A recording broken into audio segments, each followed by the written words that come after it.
नमस्कार किसान भाइयों। अब आपको बताएंगे कि आखिर इस बार मानसून रूठा रूठा सा क्यों नजर आ रहा है।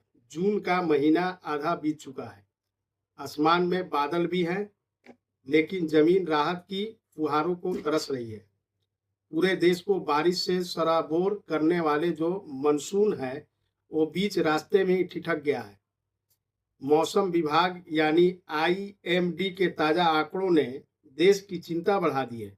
आंकड़ों के मुताबिक 4 जून से 14 जून के बीच भारत में सिर्फ 34.3 मिलीमीटर बारिश हुई है, जबकि समान तौर पर इस दौरान देश में 47.7 मिमी बारिश होनी चाहिए थी।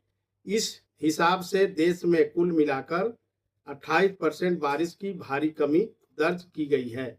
आखिर बादलों की इस लुका छिपी और मानसून के अचानक थम जाने के पीछे की वजह क्या है? दरअसल देश के दक्षिण और मध्य हिस्से में दस्तक देने के बाद दक्षिण पश्चिमी जो मानसून है वो अचानक एक बड़ी रुकावट का शिकार हो गया है। अपर एटमॉस्फेयर में चलने वाली वेस्टली जेट स्ट्रीम यानी पश्चिमी हवाओं की एक तेज धारा अपने समान रास्ते से खिसककर काफी दक्षिण में आ गई है। इसकी वजह से ईस्टर्ली जेट स्ट्रीम जो कि मानसून की रीढ़ की हड्डी मानी जाती है वो कमजोर पड़ गई है। इसका परिणाम यह रहा है कि बंगाल की खाड़ी के ऊपर जो मानसूनी सिस्टम बन रहे हैं उन्हें जमीन की तरफ धकेलने के लिए कोई मजबूत सहारा नहीं मिल रहा है। हवा नमी तो है, बादल भी है, लेकिन इस हवा में वो लिफ्ट यानी उठाव नहीं है जो इन बादलों को भारी बारिश करने वाले बादलों में बदल सके।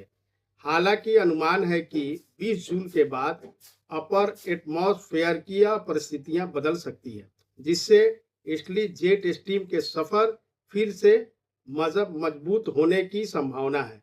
अगर ऐसा हुआ तो मानसून को फिर से नया जीवन मिल सकता है। मौसम का यह मिजाज देश के करोड़ों किसानों, हमारी अर्थव्यवस्था के लिए बड़ी परीक्षा की घड़ी है। मई के महीने में जिन वेदर मॉडल्स ने एक शानदार मानसून की भविष्यवाणी की थी, उन्हें प्रकृति ने फिलहाल एक बड़ा झटका दिया है। अब देश की नजरें 20 जून के बाद आसमान में होने वाले बदलावों पर टिकी है। क्या रूठा हुआ मानसून समय रहते मान जाएगा या देश के सामने पानी का संकट गहरा जाएगा?